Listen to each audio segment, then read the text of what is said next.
Hello kids, आप सभी का स्वागत है मेरे यूट्यूब चैनल स्टडी विद लता शर्मा पर। आज मैं आप लोगों के लिए एनवायरमेंटल स्टडीज़ की बुक लेकर आई हूँ।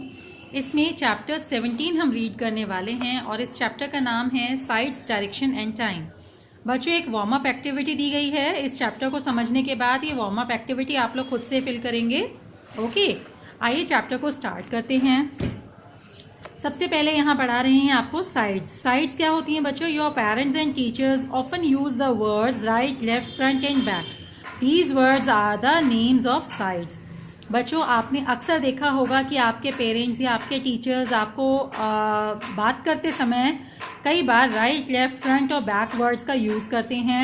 ये वर्ड्स क्या बताते हैं? ये वर्ड्स साइड्स बताते हैं, यानी दिशा बताते हैं, है ना। देयर आर 4 साइड्स, 4 साइड्स होती हैं। राइट यानी दाईं, लेफ्ट यानी बाईं, फ्रंट माने सामने, बैक माने पीछे। Okay, where is the cow? It is on the right of the boy. इस पिक्चर में देखिए और आपको पता चलेगा कि काउ कहाँ पर है। काउ बॉय के राइट साइड में है। Where is the god? It is on the left of the boy. God जो है वो लेफ्ट साइड में है बॉय के। Where is the cat? It is in front of the boy. Cat लड़के के बिल्कुल सामने है। And where is the dog? It is at the back of the boy. और डॉग जो है वो बॉय के बैक साइड में है। The sides help us to locate things in our homes and schools. Sides क्या करती हैं? साइड्स का काम होता है हमारे घर पर या स्कूल में या कहीं भी जहाँ भी हम रहते हैं वहाँ पर चीज़ों की को लोकेट करने का, ठीक है, उनकी डायरेक्शंस, उनके स्थान सर्च करने में मदद करने का। नेक्स्ट यहाँ आपको बता रहे हैं डायरेक्शंस। डायरेक्शंस को हिंदी में हम कहते हैं दिशाएं। The rising sun help us to find out directions. उगते हुए सूरज के द्वारा हमें डायरेक्शंस का सही से पता चल पाता है। The sun rises in the morning in the east. Sun जो है वो सुबह के समय ईस्ट डायरेक्शन से उगता है, निकलता है।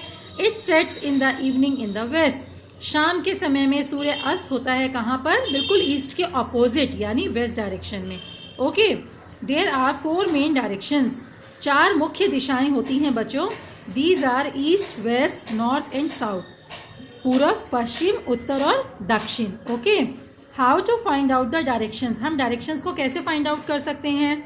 Stand early in the morning facing the rising sun. सुबह सुबह आप लोग उठें और उगते हुए सूरज की तरफ फेस करके खड़े हों तो आपको पता चलेगा।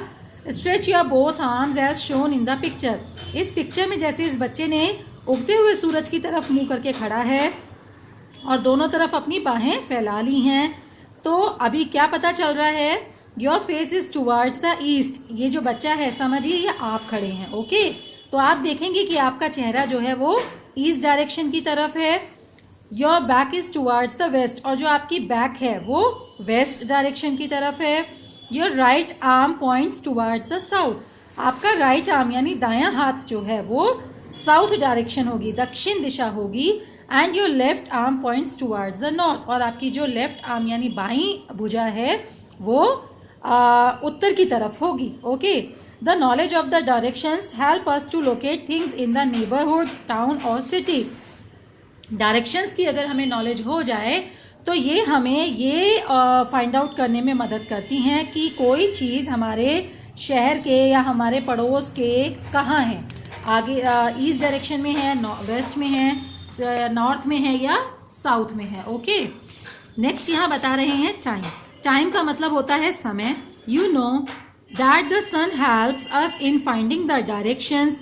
It also help us to know the time. आप सब जानते हैं कि सन हमें डायरेक्शंस को पता करने में मदद करता है, लेकिन साथ साथ बच्चों आप लोग ये भी समझो कि सन की ही द्वारा हमें टाइम का भी अनुमान मिलता है।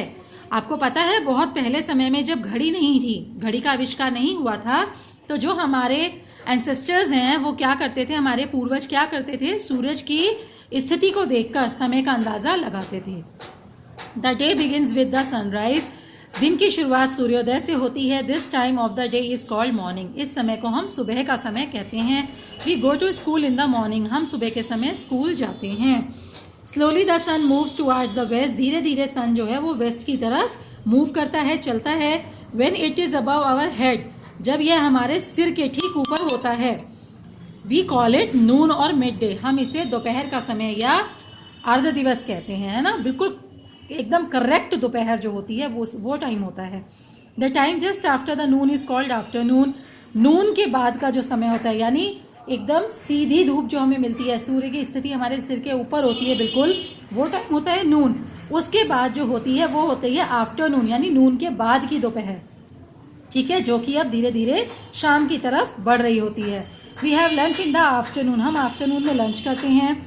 When the sun begins to set it is called evening, जब सूर्य अस्त होना शुरू होता है तो इसे कहते हैं इवनिंग, शाम का समय। We play in the park in the evening, हम शाम के समय पार्क में खेलते हैं। Slowly it becomes dark, we see the moon and stars in the sky, धीरे धीरे क्या होता है, अंधेरा होने लगता है और हमें आसमान में क्या होता है, तारे और चंद्रमा नजर आने लगते हैं। तो हम इसे क्या कहते हैं, वी कॉल इट नाइट, हम इसे रात कहते हैं। At night we go to sleep, रात के समय हम सब सोते हैं। नेक्स्ट मॉर्निंग, अगली सुबह, अ न्यू डे बिगिंस, एक नए दिन की शुरुआत होती है।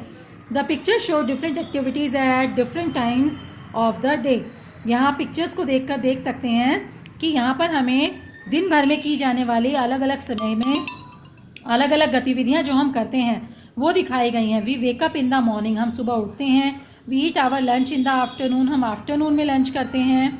We study in the evening, शाम के समय हम पढ़ते हैं। वी स्लीप एट नाइट, रात को हम सोते हैं। Okay, how to find out the time, time का कैसे पता कर सकते हैं। In olden days people use to guess the time by looking at the sun, but the sun can not tell us the accurate time. पुराने समय में, जैसा कि मैंने आपको बताया, लोग सूरज की स्थिति को देखकर अंदाज़ा लगाते थे समय का, लेकिन एकदम एक्यूरेट समय नहीं पता चल पाता था, क्योंकि ये तो घड़ी के आने के बाद ही संभव हो पाया है ना।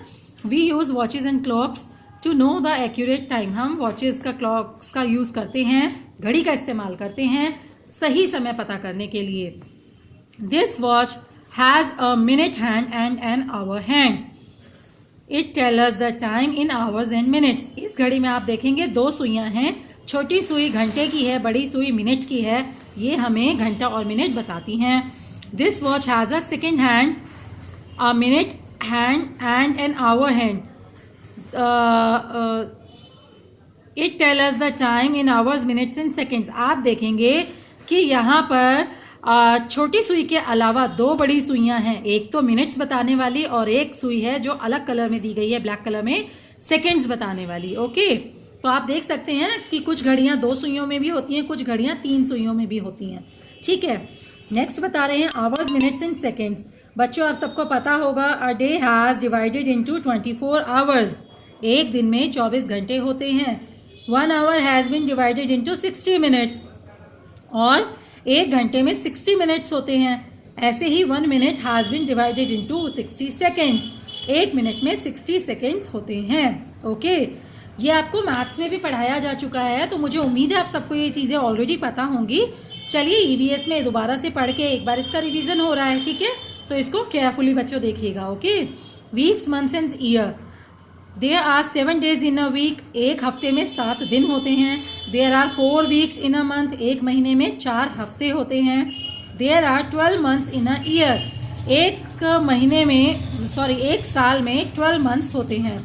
देयर आर 365 और 366 डेज इन अ ईयर, एक साल में 365 या फिर 366। 366 से यहाँ क्या मतलब है बच्चों, एवरी 4th ईयर, मतलब हर चौथा साल जो होता है उसमें 366 दिन होते हैं, क्योंकि उसे लीप ईयर कहते हैं। ठीक है, और लीप ईयर क्यों कहते हैं, 366 दिन होने के कारण 366 दिन क्यों होते हैं, ये आपको आगे अगर आपके चैप्टर में दिया है तो मैं एक्सप्लेन कर दूंगी। ठीक है, अदरवाइज जैसे आपका लेवल हाई होगा तो आपको पता चलेगा। वैसे शॉर्टली मैं बता देती हूँ, एक साल में 365 दिन और 6 घंटे होते हैं। ठीक है, जब 6 घंटे को आप कंटिन्यू करेंगे 4 ईयर्स तक, तो क्या होगा, हर चौथे साल ये बन जाते हैं 24 घंटे, और 24 घंटे का मतलब एक दिन, तो हर चौथे साल एक दिन बढ़ जाता है। ठीक है, आप देखेंगे जो लीप ईयर होता है उसमें फरवरी में 29 डेज होते हैं। ठीक है, नॉर्मल ईयर में 28 होती हैं, लेकिन लीप ईयर जो चौथे साल एक दिन बढ़ता है ना, वो फरवरी मंथ में बढ़ता है और उसमें 29 डेज हो जाते हैं। ठीक है, यहाँ आपको मंथ्स नेम, यहाँ आपको डेज नेम दिए गए हैं। इवन यहाँ आपको मंथ्स नेम के साथ डेज की काउंटिंग भी बताई गई है कि किस महीने में कितने दिन होते हैं। Okay, when February is of 29 days a year has 366 days. जब फरवरी में 29 दिन होते हैं उस साल 366 दिनों का साल होता है। When February of 28 days a year has 365 days. जब फरवरी नॉर्मल डेज होते हैं 28, तब वह 365 डेज का साल होता है। और every 4th year February is of 29 days. हर चौथे साल फरवरी महीने में एक दिन बढ़ जाता है, जिसे हम लीप ईयर भी कहते हैं। जिस साल को है ना हम लीप ईयर भी कहते हैं। तो बच्चों, इसी के साथ आपका ये चैप्टर फिनिश होता है। मुझे उम्मीद है आप सबको समझ में आया होगा। Thank you so much. मेरे चैनल को प्लीज़ अपने फ्रेंड्स के साथ, अपने कलीग्स के साथ, अपना जो भी सर्कल है उसमें ज़रूर शेयर कीजिए। ज़्यादा से ज़्यादा लोग इस चैनल को सब्सक्राइब करें ताकि ज़्यादा से ज़्यादा बच्चों को रीडिंग में हेल्प हो सके। Thank you.